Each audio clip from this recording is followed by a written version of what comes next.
Simba es un proyecto gratuito de promoción de la lectura. Ayúdanos a que nuestros libros lleguen a más gente compartiendo lecturas en las redes sociales. Si puedes y quieres, también puedes hacer una donación para mantener el proyecto y posibilitar que nuestra biblioteca siga creciendo. La Granja Blanca. Clemente Palma. Cuento índice. Doña Emilia Pardo Bazán. Primero, ¿realmente se vive o la vida es una ilusión prolongada? ¿Somos seres autónomos e independientes en nuestra existencia? ¿Somos efectivamente viajeros en la jornada de la vida o somos tan solo personajes que habitamos en el ensueño de alguien, entidades de mera forma aparente, sombras trágicas o grotescas que ilustramos las pesadillas o los sueños alegres de algún eterno durmiente? Y si es así, ¿por qué sufrimos y gozamos por cuenta nuestra?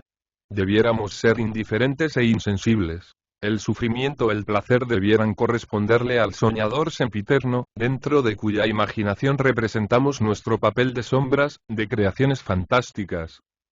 Siempre le exponía yo estas ideas pirronianas a mi viejo maestro de filosofía, quien se reía de mis descarríos y censuraba cariñosamente mi constante tendencia a desviar las teorías filosóficas, haciéndolas encaminarse por senderos puramente imaginativos. Más de una vez me explicó el sentido verdadero del principio hegeliano. Todo lo real es ideal, todo lo ideal es real, principio que, según mi maestro, yo glosaba e interpretaba inicuamente para aplicarlo a mí. Conceptos ultrakantianos. El filósofo de Königsberg afirmaba que el mundo, en nuestra representación, era una visión torcida, un reflejo inexacto, un noúmeno, una sombra muy vaga de la realidad. Yo le sostenía a mi maestro que Kant estaba equivocado, puesto que admitía una realidad mal representada dentro de nuestro yo. No hay tal mundo real. El mundo es un estado intermedio del ser colocado entre la nada, que no existe, y la realidad, que tampoco existe. Un simple acto de imaginación, un ensueño puro en el que los seres flotamos con apariencias de personalidad, porque así es necesario para divertir y hacer sentir más intensamente a ese soñador eterno, o ese durmiente insaciable, dentro de cuya imaginación vivimos. En todo caso, él es la única realidad posible y, el buen anciano y yo pasábamos largas horas discutiendo los más arduos e intrincados problemas ontológicos. La conclusión de nuestros debates era mi maestro quien la sentaba en términos más o menos parecidos a estos: que yo jamás sería un filósofo, sino un loco. Que yo retorcía toda teoría filosófica por clara que fuera, la dislocaba y deformaba, como si fueran pelotas de cera expuestas al calor de un sol de extravagancia que no tenía la serenidad necesaria para seguir con paso firme un sistema o teoría, sino que, muy al contrario, se me exaltaba la fantasía y trocaba las ideas más transparentes, y hasta los axiomas, en cuestiones intrincadas. Hacía rocas gigantescas de los guijarros del camino, a fuerza de sutilezas absurdas e inaguantables.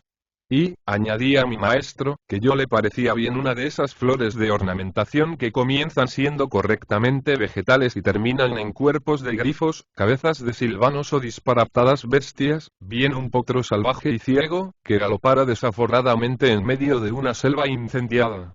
Nunca quiso admitir que sus filósofos eran los imaginativos y fantaseadores, los potros salvajes y desenfrenados, y que yo era el sereno y clarividente.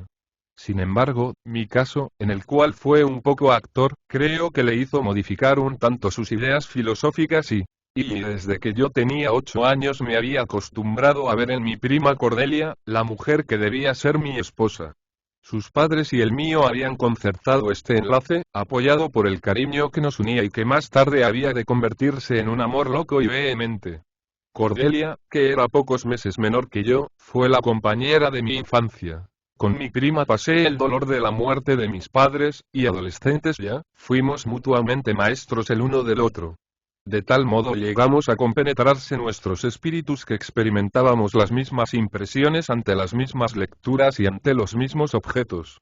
Yo era su maestro de matemáticas y de filosofía, y ella me enseñaba la música y el dibujo.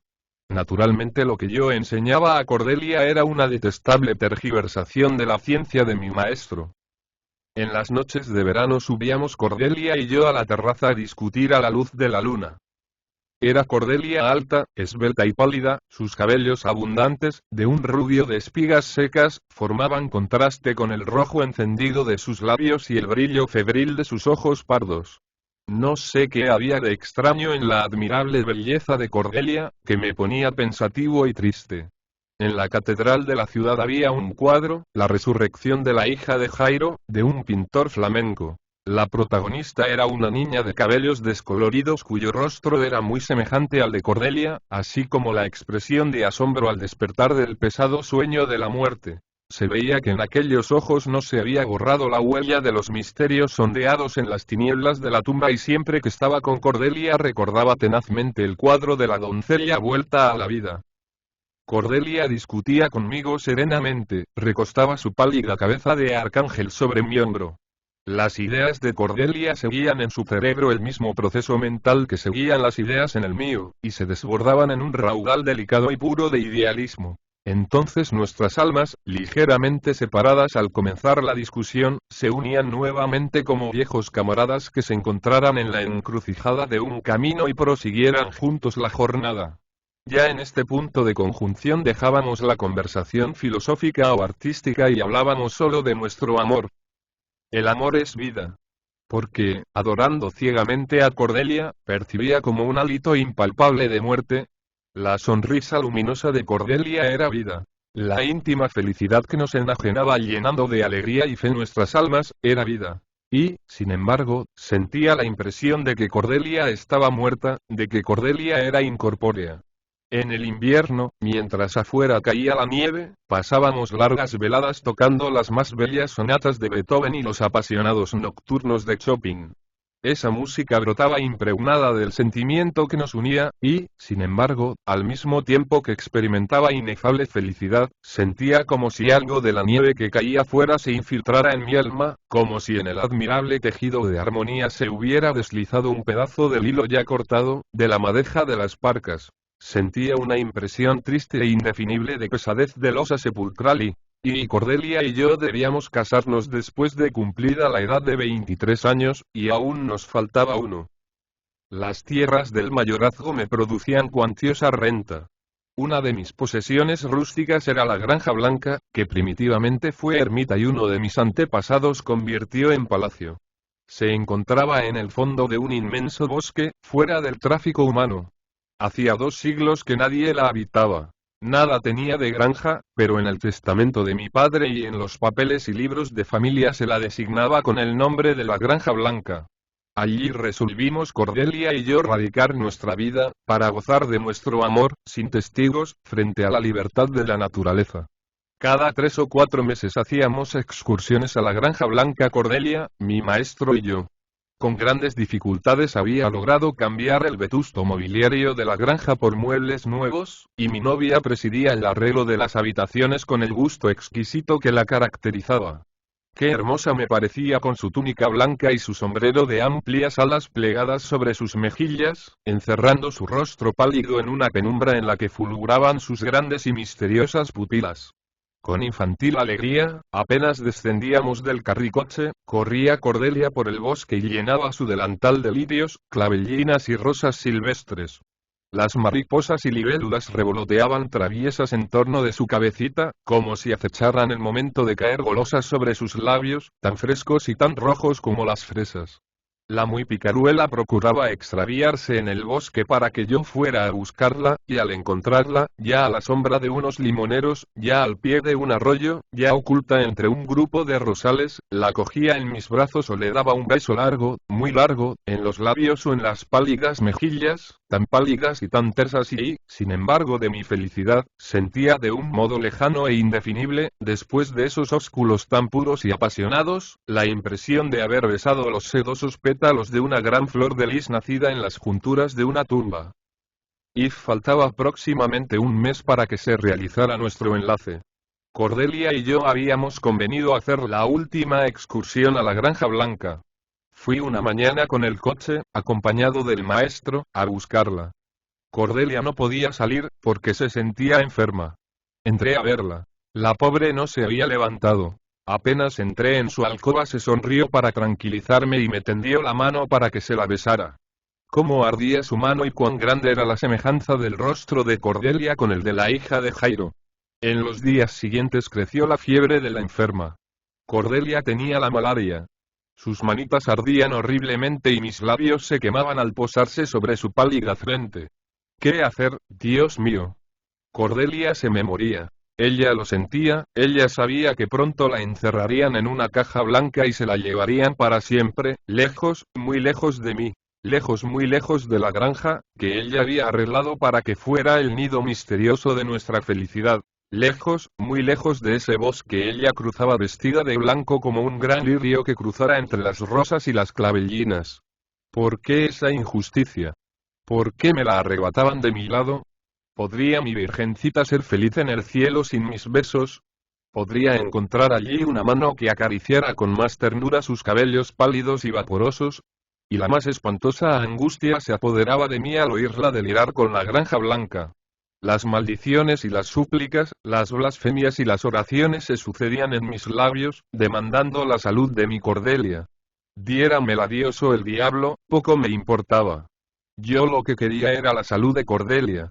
La habría comprado con mi alma, mi vida y mi fortuna. Habría hecho lo más inmundo y lo más criminal. Me habría atraído la indignación del universo y la maldición eterna de Dios. Habría echado en una caldera la sangre de toda la humanidad, desde Adán hasta el último hombre de las generaciones futuras, y hecho un cocimiento en el infierno con el fuego destinado a mi condenación, si así hubiera podido obtener una droga que devolviera a mi Cordelia la salud. No una, sino 1000 condenaciones eternas habría soportado sucesivamente, como precio de esa aventura que con implacable malignidad me arrebataba la naturaleza. Oh, cuánto sufrí. Una mañana amaneció Cordelia mejor. Yo no había descansado en 4 noches y me retiré a mi casa a dormir. Desperté al día siguiente por la tarde. ¡Qué tarde tan horrible! Al llegar a la calle de la casa de Cordelia vi la puerta cerrada y gran gentío. Pregunté el motivo, lívido de ansiedad, loco de angustia. Un imbécil me respondió. La señorita Cordelia ha muerto. Sentí un agudo dolor en el cerebro y caí al suelo y no sé quiénes me socorrieron, ni cuánto tiempo, horas, años o siglos estuve sin sentido. Cuando volví en mí me encontré en la casa de mi maestro, situada a poca distancia de la casa de Cordelia. Volé a la ventana y la abrí de par en par. La casa de Cordelia estaba como de costumbre. Salí corriendo como un loco, y entré en la casa de mi novia y... la primera persona a quien encontré fue a la madre de Cordelia. La cogí la mano lleno de ansiedad. ¿Y Cordelia, madrecita mía? Ve a buscarla, hijo, en el jardincillo y debe estar allí, regando sus violetas y heliotropos. Acudí conmovido al jardín y encontré efectivamente a Cordelia, sentada en un banco de mármol, regando sus flores. La besé, delirante de amor, en la frente, y luego, rendido por la emoción, me puse a llorar como un niño con la cabeza recostada en sus rodillas. Largo rato estuve así, sintiendo que las manos de Cordelia acariciaban mis cabellos, y oyéndola murmurar a mi oído, con voz dulce y mimosa, frases de consuelo. Creíste que me moriría, ¿verdad? Sí, y te he creído muerta, más aún, he creído ver tu entierro, ángel mío. Oh, qué infamia tan grande hubiera sido el robarme la luz, la única luz de mi vida. Qué loco eres. Morirme sin que hubiéramos sido felices. Dicen que la malaria no perdona, y ves, me ha perdonado en consideración a nuestro amor. Se ha conformado con robarme un poco de sangre. Y realmente los labios de Cordelia estaban casi blancos, y en general la piel, especialmente en las manos y en el rostro, tenía una palidez y una transparencia extremadas. Pero a pesar de que la malaria la había debilitado tanto, estaba más bella si cabe que antes. Un mes después Cordelia y yo nos casábamos con gran boato, y, el mismo día de nuestras nupcias, fui a encerrarme con mi tesoro en la solitaria granja blanca. Vi con la rapidez de una estrella fugaz transcurrió el primer año de nuestra felicidad. No concibo que haya habido mortal más venturoso de lo que yo fui durante ese año con mi Cordelia en la tranquila y aislada morada que habíamos escogido. Muy de tarde algún extraviado cazador o algún aldeano curioso pasaba por delante de la granja. Por toda servidumbre teníamos una anciana sorda como un ladrillo. Otro habitante que no debo olvidar era mi fiel perro Ariel. A fines del año fui una vez a la ciudad y conduje a la granja blanca a una comadrona. Cordelia dio a luz una hermosa niña que vino a colmar de ventura nuestro hogar novel. Creo haber dicho que Cordelia era una hábil dibujante. En los momentos en que los cuidados de nuestra hija la permitían algún descanso, se propuso hacer un retrato mío. Qué hermosas mañanas pasábamos en mi gabinete de trabajo, yo leyendo en alta voz y mi mujer reproduciendo mi efigie en el lienzo. La obra se hizo larga, porque continuamente la paralizábamos para entregarnos a las locuras y ensueños de nuestro cariño. A los 3 meses estuvo concluida, pero debo confesar que si bien era irreprochable como factura, era mediocre como parecido. Lo que yo deseaba ardientemente era que Cordelia me hiciera un retrato suyo. Ella se resistió varios meses a hacerlo, pero al fin una mañana me ofreció darme gusto. Me sorprendió el acento extraño y melancólico de su voz al hacerme su ofrecimiento. Tenía la voz que debió tener la hija de Jairo. Me suplicó que, mientras estuviera haciendo su retrato, no penetrara en el gabinete, ni intentara ver el lienzo hasta que estuviera concluido. Eso es inicuo, reina mía. Dejar de verte 2 o 3 horas al día. Mira, renuncio a mi pretensión. Prefiero quedarme sin el retrato a tener que privarme de tu presencia. Después de todo, ¿para qué necesito la imagen si poseo el original para siempre? Escúchame, respondió colgándose a mi cuello, no pintaré sino un día a la semana. En cambio de lo que te robe, sabré pagarte de la privación que sufras. ¿Verdad que accedes? Que conste que lo hago de mala gana y solo por interés de la recompensa.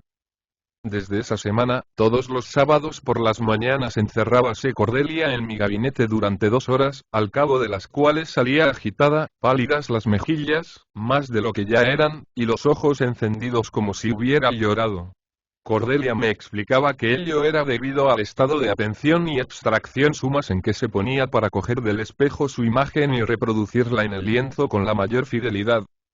Oh, vida mía, eso te hace daño. Y te declaro que renuncio con gusto al retrato. Es imposible. Murmuraba con voz sorda, como si hablara consigo misma. Si pudiera durar su ejecución 1 año más. El plazo es fatal. Enseguida me hacía objeto de las manifestaciones de cariño más extremadas. En todo el día no se separaba de mí un segundo ni de nuestra hija, como si quisiera reponer con exceso de amor las horas que había estado separada de nosotros. Vi y llegaba a su término el 2.º año de nuestra permanencia en la Granja Blanca. Cordelia estaba concluyendo su retrato. Una mañana tuve la imprudencia de atisbar por el ojo de la cerradura de mi gabinete, y lo que vi me hizo estremecer de angustia. Cordelia lloraba amargamente. Tenía las manos sobre el rostro, y su pecho se levantaba a impulsos de los sollozos ahogados y a veces oía un ligero murmullo de súplica. ¿Quién? No lo sé. Me retiré lleno de ansiedad. Nuestra hijita lloraba. Consolé a la pequeña Cordelia, y esperé la salida de mi esposa. Al fin salió. Tenía esa expresión de secreta, profunda tristeza, que yo había observado muchos sábados, pero reaccionando Cordelia sobre sí, estuvo cariñosa, alegre y apasionada como de costumbre. Nos colmó de caricias a la niña y a mí. La senté en mis rodillas, y cuando tuvo su rostro bien cerca del mío, la pregunté mirándola fijamente en los ojos. Dime, Cordelia de mi alma, ¿por qué llorabas en mi gabinete? Cordelia se turbó y reclinó su cabeza sobre mis hombros. Ah, me has visto. Me habías ofrecido no mirar mi modo de trabajar. Informal. Yo amanecí hoy muy nerviosa y me dio mucha pena ver que faltabas a tu palabra. Lloré en cuanto sentí que te acercabas a la puerta. Por el acento tembloroso y turbado con que me hablaba Cordelia comprendí que mentía. Pero como en realidad yo había faltado a mi compromiso, no quise insistir. Perdóname, Cordelia. Y, ya lo creo. Te perdono, dueño mío, te perdono con todo el corazón y cogiendo mi cabeza entre sus manos, me besó en los ojos. El sábado siguiente se cumplían 2 años de nuestro matrimonio. Apenas se levantaba Cordelia tenía la costumbre de venir a despertarme. Ese día estaba yo despierto, y cuando Cordelia se inclinó sobre mi frente la cogí de la cintura. ¿Sabes qué día es hoy? Y es el día de nuestro cumpleaños. El cuerpo de Cordelia se estremeció, y a través de las ropas sentí en mis manos como si una corriente de sangre helada hubiera pasado por las venas de mi esposa. A las 10 de la mañana Cordelia me llamó desde mi gabinete dando voces de alegría. Acudí corriendo. Cordelia abrió las dos hojas de la puerta, y llena de un alborozo infantil, me condujo de la mano hasta el caballete, sobre el cual había un bastidor cubierto por una tela roja. Cuando quitó esta di un grito de asombro.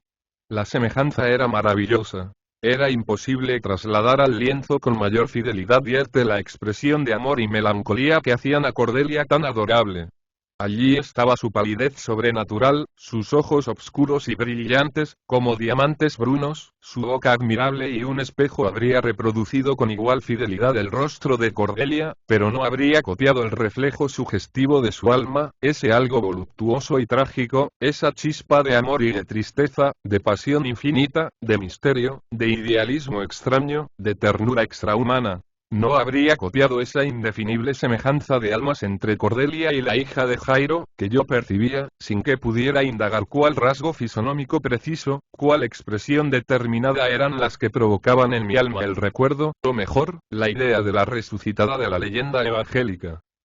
Y ese día nuestro amor fue una locura, un desvanecimiento absoluto.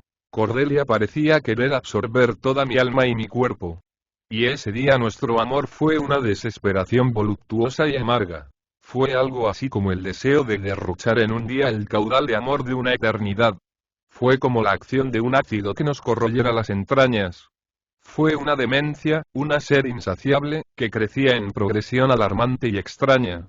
Fue un delirio divino y satánico, fue un vampirismo ideal y carnal, que tenía de la amable y pródiga piedad de una diosa y de los diabólicos ardores de una alquimia infernal y sería la 1 de la mañana cuando desperté sobresaltado. En sueños había tenido la impresión fría de una boca de mármol que me hubiera besado en los labios, de una mano helada que hubiera arrancado el anillo de mi dedo anular, de una voz apagada y triste que hubiera murmurado a mi oído esta desoladora palabra: adiós. Unos segundos después oí el estallido de un beso y un grito agudo de la pequeña Cordelia, que en su lenguaje incipiente llamaba a su madre. Cordelia. Llamé con voz débil procurando ver a través de la obscuridad del lecho de mi esposa, y escuchar el más pequeño ruido. Nada. Cordelia. Repetí en voz alta incorporándome. El mismo silencio. Un sudor frío bañó mis sienes, y un escalofrío de terror sacudió mi cuerpo. Encendí luz y miré el lecho de mi esposa. Estaba vacío. Loco de terror y de sorpresa salté de mi cama. Cordelia. Cordelia. Y abrí las puertas y salí llamando a mi esposa, ronco de dolor.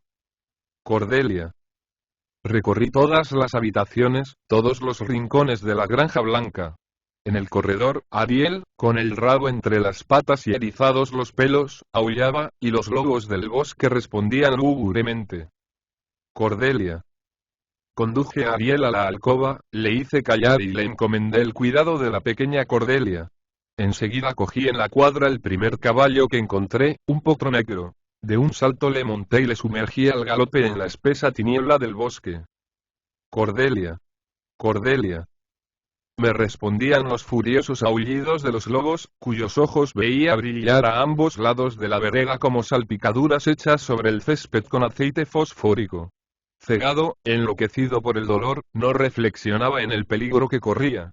Los lobos, envalentonados por el vertiginoso galope de mi caballo, se lanzaron en persecución nuestra aullando de un modo ensordecedor. Detrás del potro se extendía una larga mancha movediza y negra sembrada de puntos luminosos. Cordelia. Cordelia. Y me respondían el aire zumbando entre las hojas, el vuelo de las aves nocturnas asustadas, el golpe seco del casco en el césped y el aullido hambriento e hidrófobo de las bestias salvajes. No sé cuántas leguas me alejé de la Granja Blanca. Mi potro, guiado por el instinto, dio un inmenso rodeo, y cuando ya el alba espolvoreaba el cielo de oriente, con sutil polvillo de nácar, me devolvió a la desolada granja, rendido de angustia y vencido por la inexorable crueldad del destino. Largo rato estuve echado sobre la escalinata, mientras las avecillas saludaban la aurora con su entupida y hermosa plegaria y volví a buscar a Cordelia en todas las habitaciones. Volví a ver el lecho vacío. Las almohadas conservaban aún el perfume de sus cabellos y la huella de la presión. La pequeña Cordelia dormía en la cuna vigilada por el buen Ariel. Pobrecilla. Para no despertarla fui al estudio. Levanté el lienzo que cubría el retrato de Cordelia y mis cabellos se erizaron de espanto. El lienzo estaba en blanco. En el lugar que ocupaban los ojos en el retrato que yo había visto, había dos manchas, dos imperceptibles manchas que simulaban dos lágrimas. Sentí que mi cerebro vacilaba, me parecía que mi inteligencia se ponía a caminar como un funámbulo sobre la arista de un camino hecho al borde del abismo. La menor impulsión la habría precipitado. La muerte y la locura tiraban de mí. Necesitaba llorar para que no triunfara alguna de ellas. Oí llorar en este momento a mi hija y me salvé. Lloré también y, después se verificó en mí un fenómeno extraño. Una invasión de indiferencia, de estoicismo, de olvido, que subía como una marca de atonía. Me parecía que surgía dentro de mí un nuevo individuo, que se había roto la identidad de mi yo con la superposición o intromisión de una nueva personalidad. Estaba convencido, con seguridad inamovible, de que no vería más a Cordelia. Hacía pocas horas que se había realizado una tragedia misteriosa y sobrenatural y no me asombraba ya de ello, como si una larga serie de siglos se hubieran interpuesto entre el pasado y el presente. Me parecía que entre el momento actual y la terrible noche hubiera un inmenso cristal deslustrado que apenas me dejara percibir vagamente los contornos de los sucesos y de mis emociones. Sobre mi escritorio estaba el retrato que me hiciera Cordelia. En la otra habitación estaba nuestra hija y el lecho de mi esposa, y en todas partes había objetos que ella había usado, flores que había ella arrancado, todo lo que había rodeado nuestra vida. Solo ella, mi Cordelia, no estaba. Y, sin embargo, la situación psíquica en que me encontraba me hacía sentir la impresión de que nada había cambiado y de que nada había existido nunca. A poco sentí el galope de un caballo. Me asomé y reconocí a mi viejo maestro que, vestido de negro, se dirigía a la Granja Blanca. X venía trayéndome una carta de la madre de Cordelia. Se han cumplido 2 años desde que murió la que era luz de mi vida, la adorada hija mía, mi Cordelia, tu prometida, a la que tanto amabas. Pocos minutos antes de expirar encargó que el día en que se cumplieran 2 años de la fecha que tú y ella habíais determinado para vuestra unión, te enviara el anillo de los esponsales, la cruz de marfil que se había de poner sobre su ataúd y la miniatura que le pintó Stein. Cumplo el encargo de la pobre hija mía. Sé que tu dolor ha sido inmenso, y que has vivido hasta hoy, solitario y huraño, en tu retiro de la Granja Blanca, acompañado del recuerdo de tu novia. Llórala, hijo mío, porque Cordelia era digna de tu amor. Recibe un beso maternal de esta pobre vieja, que no tiene más consuelo que la esperanza de reunirse pronto con su hija. Por una coincidencia singular, el cofrecillo que contenía los objetos indicados estaba envuelto en una hoja de la Gaceta, de la fecha en que fue inhumada mi Cordelia. Bajo una cruz negra leí la invitación a la fúnebre ceremonia. Leí tranquilamente la carta y la Gaceta. Luego abrí el cofre y vi minuciosamente los objetos que contenía. Cuántos besos había dado al magnífico retrato de Cordelia hecho por el primoroso Stein. Recordé la noche en que Cordelia y yo cambiamos los anillos esponsalicios. Qué bella estaba vestida de blanco y con sus cabellos, de un rubio mortecino, que caían profusamente en rizos sobre los hombros.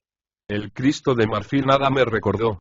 Sentí disgusto al ver la expresión fría de dolor convencional que había en su rostro y, intertanto, el maestro me observaba, un poco asombrado de no verme hacer la más pequeña manifestación de dolor. Hubo un largo rato de silencio. ¿Insiste usted, maestro, en creer en la realidad de la vida y de la muerte? Bah. Pues yo le digo a usted que no existen ni la una ni la otra. Ambas son ilusiones, ensueños episódicos, que no se diferencian sino en la conciencia de ese gran durmiente en cuya imaginación vivimos una vida fantástica y dirá usted, mi querido maestro, que sigo siendo el loco de las fantasías filosóficas de antaño y... No. Lo que digo es que no me explico tu cariño a Cordelia y el respeto a su memoria. Me hablas de necedades filosóficas cuando todos tus pensamientos, con motivo de estos sagrados recuerdos que te traigo, debían dirigirse hacia esa niña tan bella como infeliz que te amaba y murió a 2 años y... que murió anoche, interrumpí fríamente. Que murió para ti hace 50 años. Rectificó con amarga ironía el anciano. Ah, maestro. Usted, con sus 65 años, me da lecciones de amor. ¿Usted a mí? Le diré lo que Hamlet a Laertes, en el entierro de Ofelia. Amé a Ofelia. 40.000 hermanos no habrían podido quererla tanto como yo. ¿Qué harías tú por ella? Pero no se violente usted, maestro. Iba a hablarle de Cordelia. Tanto usted como la carta de mi suegra y la Gaceta me traen la peregrina noticia de que Cordelia ha 2 años que murió. Pues bien, si hubiera usted venido ayer, Cordelia y yo le habríamos recibido con carcajadas de alegría. Si hubiera usted venido anoche, nos habríamos usted y yo encontrado en el bosque que acaba de atravesar, si es que antes no le habían devorado los lobos. Ha venido usted hoy y simplemente le digo que Cordelia no murió hace 2 años, que Cordelia ha sido mi esposa, mi adorada esposa, que Cordelia ha vivido aquí hasta anoche y son curiosas las evoluciones del rostro de usted. Antes expresaba la indignación por mi indolencia ante el recuerdo de esa bella e infeliz niña, que tanto me amé, y ahora expresa todo lo contrario. El temor de que el sufrimiento me haya enajenado el juicio. Oh. No ponga usted esa cara apenada, maestro querido, no estoy loco. Escuche usted esto. Aunque no lo crea, acéptelo como una hipótesis cuya comprobación haré después. Cordelia ha habitado la Granja Blanca, la ha habitado en cuerpo y alma. Si Cordelia murió, como usted me asegura, hace 2 años, la vida y la muerte son iguales para mí, y como consecuencia, se derrumba la filosofía positivista de usted. Pobre hijo mío. Tú desvarías y lo que me dices es un absurdo. Pues entonces, maestro, el absurdo es la realidad. Las pruebas y las pruebas. Y, ¿recuerda usted la letra de Cordelia? Sí. Reconocería sin vacilar algo escrito por ella. Fui a mi escritorio y cogí un libro copiador de mi correspondencia. Muchas de mis cartas las había escrito Cordelia y las había formado yo. Se las mostré al maestro. Sí, sí, es su letra, muy bien imitada y perdona, no digo que quieras engañarme pero inconscientemente puedes haberte asimilado la forma de letra de tu novia, y de ahí que esos caracteres sean como los suyos. Además, tu escribiente y... no lo tengo. Ya sabía yo que había usted de dudar. ¿Recuerda usted los dibujos de Cordelia, su estilo? Mire usted este retrato que me hizo mi esposa a principios de este año. El maestro se estremeció al ver el trabajo de Cordelia. Pero al fin, aunque no me lo dijo, vi cruzar por su cerebro la persistente idea de una superchería. Le rogué que me esperase un momento. Regresé seguido de Ariel y trayendo en mis brazos a la niña. Aquí tiene usted, maestro, la prueba más convincente. He aquí la hija de nuestro amor. Cordelia.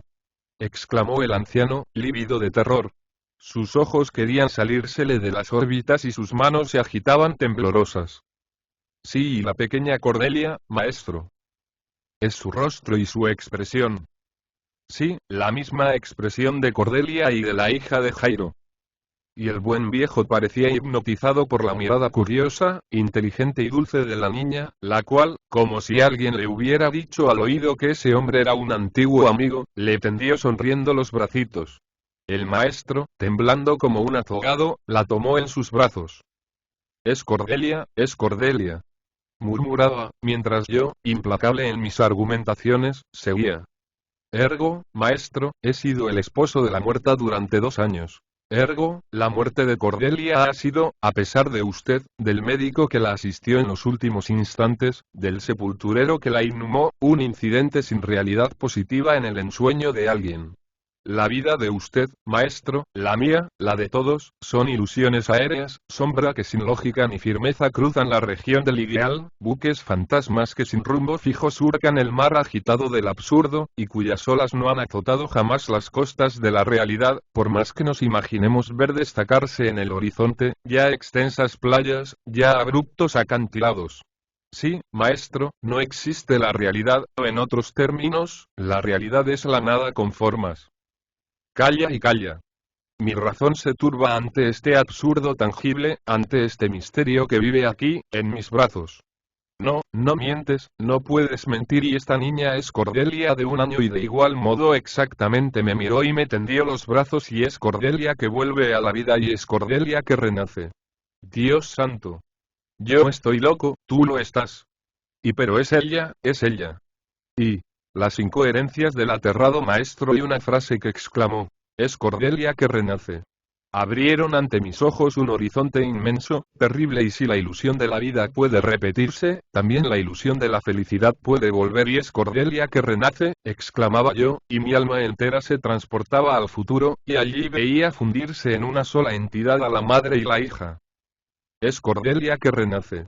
Repetí con la voz tan ronca y alterada, que el maestro me miró. ¿Qué vio en mi semblante? No lo sé. ¿Qué piensas hacer? No has de quedarte en la Granja Blanca. Has de educar a tu hija y... Me quedo, respondí como si hablara conmigo mismo. El alma de mi Cordelia vive en el alma de esta niña, y ambas son inseparables de la granja. Aquí moriremos, pero aquí seremos felices. ¿Por qué no continuar estos ensueños da vida, felicidad y muerte, Cordelia mía? Oh, Cordelia. La ilusión de tu vida comienza nuevamente y... Desgraciado. Interrumpió el maestro, mirándome con espanto, ¿piensas hacer tu esposa a tu hija? Sí, contesté lacónicamente. Entonces el anciano, sin que yo pudiera impedirlo, acercóse con la niña a la ventana, la dio un rápido beso en la frente y la arrojó de cabeza sobre la escalinata de piedra de la granja. Oí el ruido seco del pequeño cráneo al estrellar. Si creéis que mi desesperación pidió venganza, que cogí al maestro por el cuello y le hice añicos, nada de eso. Le vi alejarse, montar a caballo y perderse en la sombra fatídica del bosque. Me quedé recostado en la ventana. Me parecía estar vacío, sin el más insignificante de los elementos que constituyen la personalidad humana. La vieja sirviente vino a llamarme varias veces, y por signos la hice comprender que Cordelia y la niña se habían ausentado y que yo no quería comer.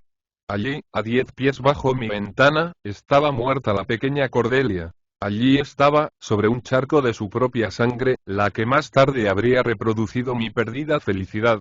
Allí estaba y yo nada sentía, estaba vacío. No sufría, no gozaba, y ni siquiera una idea cruzaba mi cerebro. Así transcurrieron la tarde y la noche. Largo rato estuvo Ariel guardando en medio de las tinieblas el cadáver de la niña. El pobre animal aullaba y ladraba. Los lobos olieron la sangre y poco a poco fueron acercándose, se colaron por la verja, y hasta que vino el alba no estuve oyendo otra cosa que gruñidos sordos y trituraciones de huesos entre los dientes agudos y formidables de las bestias feroces. Apenas amaneció, me dediqué mecánicamente, sin darme cuenta de ello, a empapar el mobiliario y los muros de la Granja Blanca con sustancias combustibles, y antes de que el sol resplandeciera sobre las copas de los árboles del bosque, prendí fuego a la granja por sus 4 costados.